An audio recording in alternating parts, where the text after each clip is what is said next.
Yeah, shalom Israel. Before I start, we give all glory, honor, and praises to Yahweh, Bashem Yahushai, Maharakakadash.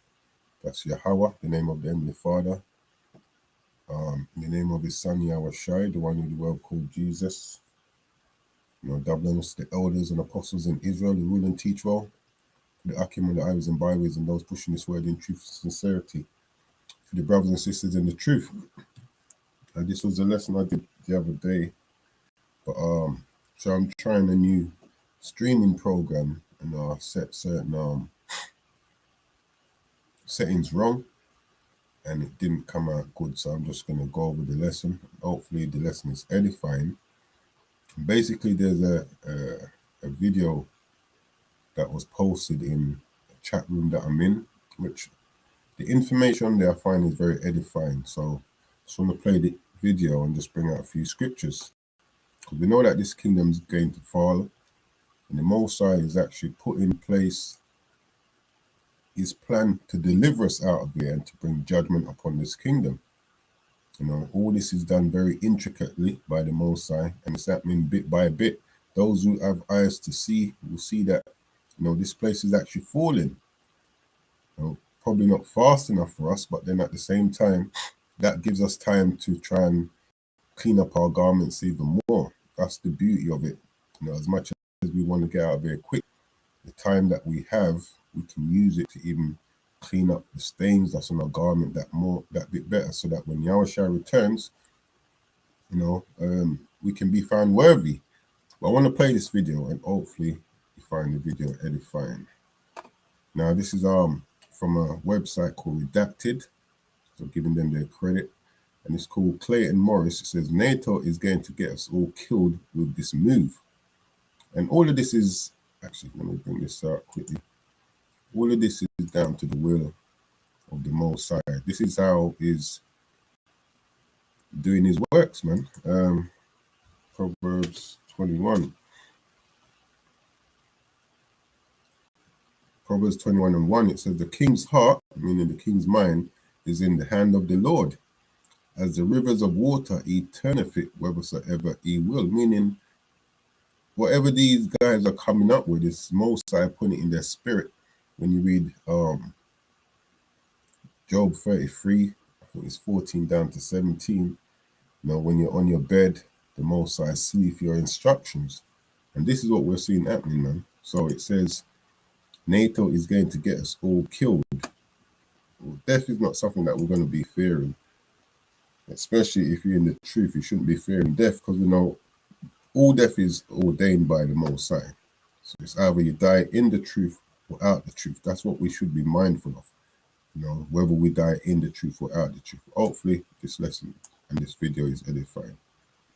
Well, Germany and the United States yesterday announced plans to send tanks to Ukraine. The United States with Abrams tanks, Germany with Leopard 2 tanks, Poland also announcing it's sending Leopard tanks to Ukraine yesterday. And this morning, we learned that Portugal announced it's sending tanks to Ukraine, a country that I didn't even know had any tanks. Russia says that Europe is now expanding the target for this war, and Russia will see these as potential targets going forward. You hear that?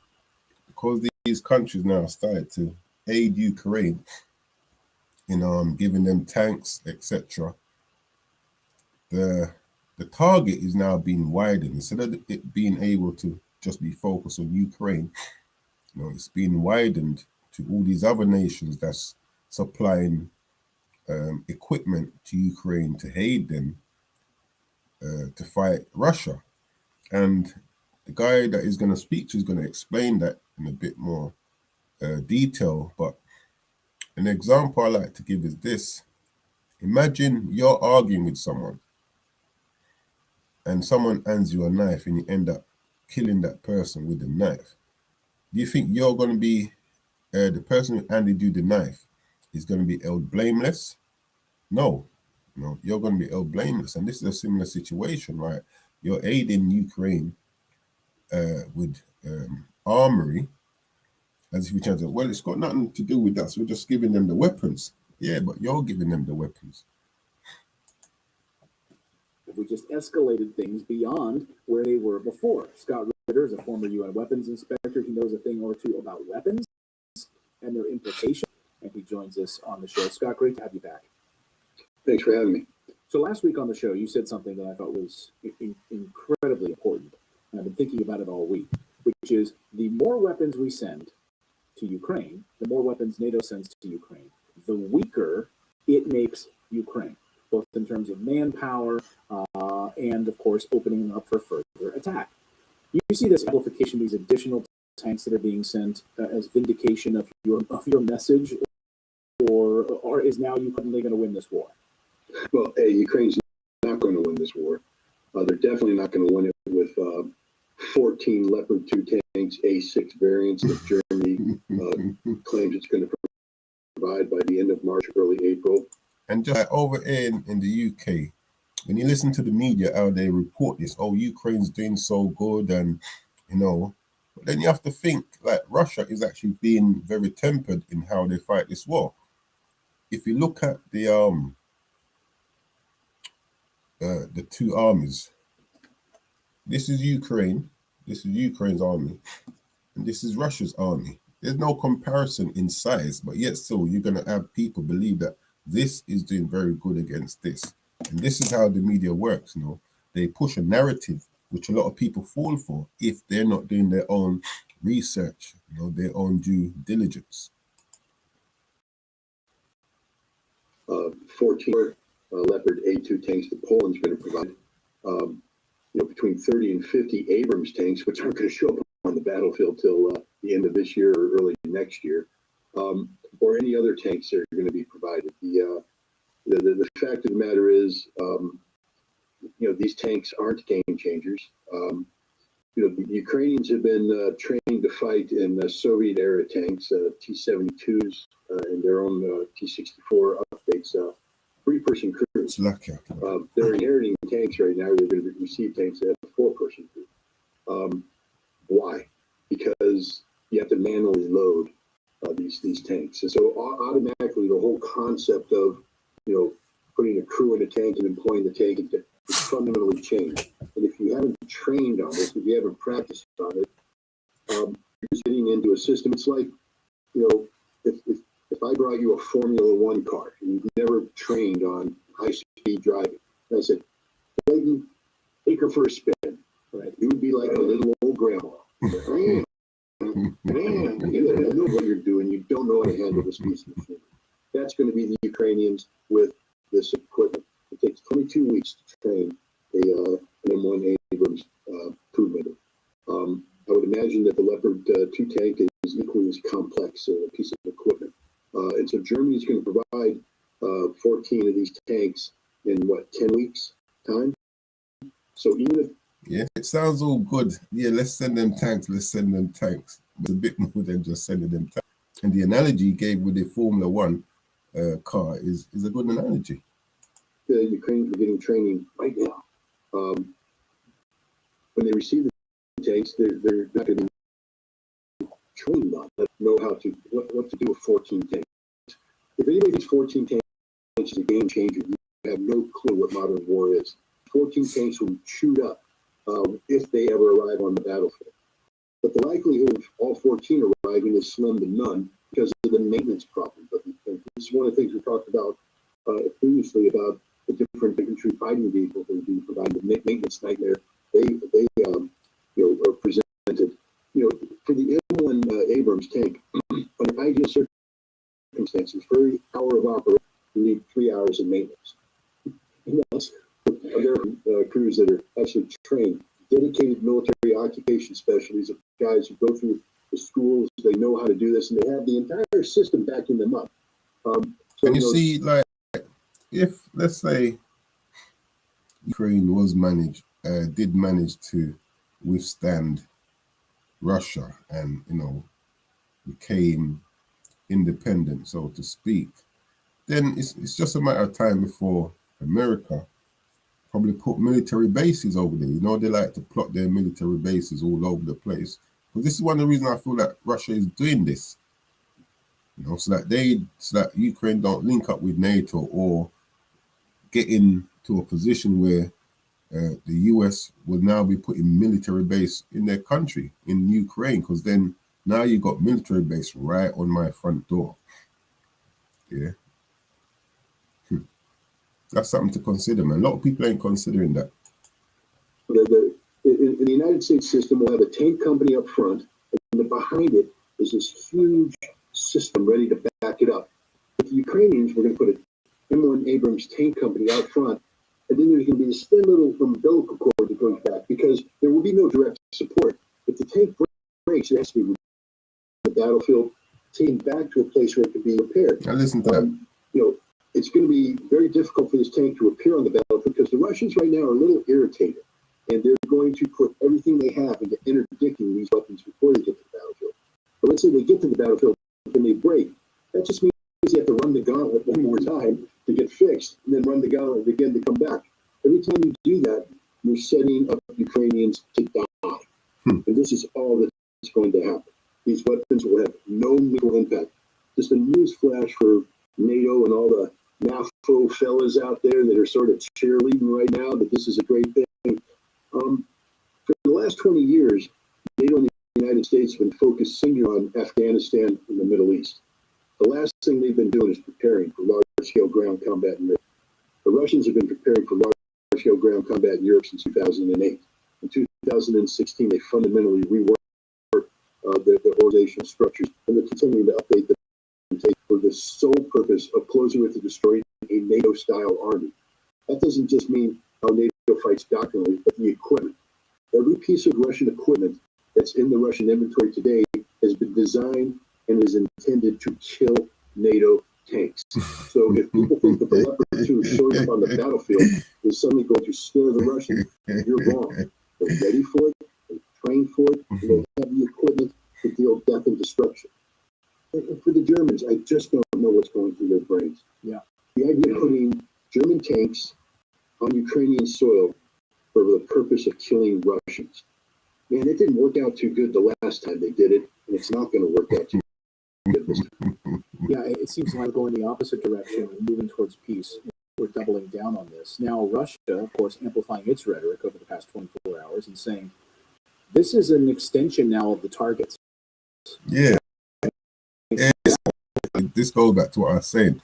Them sending all these artillery over there is opening like he's going to explain the targets that Russia can target. And according to what he's going to say, you're going to realize do that legally according to the laws that they have coming in regards to war. This isn't just the battlefield now. This gives, and you can speak to that a little bit, what you're hearing from Russia now, that you're sort of expanding the battlefield beyond just Ukraine. We're now looking at Portugal announcing these tanks are going to go through Spain. They're actively telling us how on rail lines they're going to be delivering these tanks. So they're going to be coming from Poland and all of these different locations. What do you make of that side from the Russian side of this now? Are you sick of having issues with your webinar wasting tons on air? Well, first of all, we have to understand that the Ukrainian defense minister last month just straight out said that Ukraine is a de facto member of NATO, that the Ukrainian army is a proxy NATO force, that Ukraine is willing to sacrifice its blood but must receive the equipment from NATO in order to carry out these tasks. So by his own definition, which then was, you could say, well, that's just... And the thing is, also on the news over here, you had Boris Johnson, the last Prime Minister, saying how at one point he had a talk with Putin. Now Putin must have said, well, Boris is like, roughly paraphrasing, it'd only take like a minute to send, a missile your way, saying that Putin was sending him threats. Now, you can't believe Boris anyway, because he's told so much lies in office. But the fact of the matter is that's not out there. You know what I'm saying? All of these things are out there, and this is all stirring up the pot, man. An irresponsible, over-enthusiastic thing. But then you back it up with the meeting of the Ramstein contact group on January 20th, where all of the defense ministers of NATO and other nations who aren't NATO, like Sweden, Finland, and such got together and, without exception, articulated a similar, theory of their involvement. That this is about a NATO war with Russia. The German foreign minister just said it straight up to her European colleagues. Germany is at war with Russia. Let's just be clear. Russia has every legal right to attack any place in Europe involved in the transfer of weapons to Ukraine. Every nation has said, yes, this is what we're going to do, has become an active participant in conflict. He said they have every legal right to target such countries. All praises to the Most High. The laws of war, Russia can take them out. Now, here's the good news. Russia simply putting a marker down and saying, you've just increased our target depth. We can do this. But Russia has been managing escalation from the very beginning. The last thing Russia wants is to turn this into not just a de facto, but a de jure of conflict between NATO. And it's not in what Russia wants, it's what the Most High wants. And, he does want war. When you read Joel chapter 2 and I believe 9, it says, prepare. I'm going to get that when I come back. It's not what Russia wants. It's what the Most High wants, man. What his intention is. Not to Joel 3, Selector. Joel 3 and 9 says, proclaim ye this among the Gentiles, prepare war. Wake up the mighty men, let all the men of war draw near. Let them come up. It says, beat your plowshares into swords and your pruning hooks into spear. Let the weak say, I am strong. When it says, when they shall say peace and safety, then sudden destruction, because those plowshares, which are, agricultural tools, are now being used for war. It says, let the weak say I'm strong. You look at Russia. Russia was strong at one point when they were the USSR, went down. They built themselves back up. Same with China. You got places like North Korea is getting strong. Iran. These places got missiles, man. They're places you wouldn't think of before, like North Korea. Who are they? Accrington Stanley. Anyway, let's get back to this video.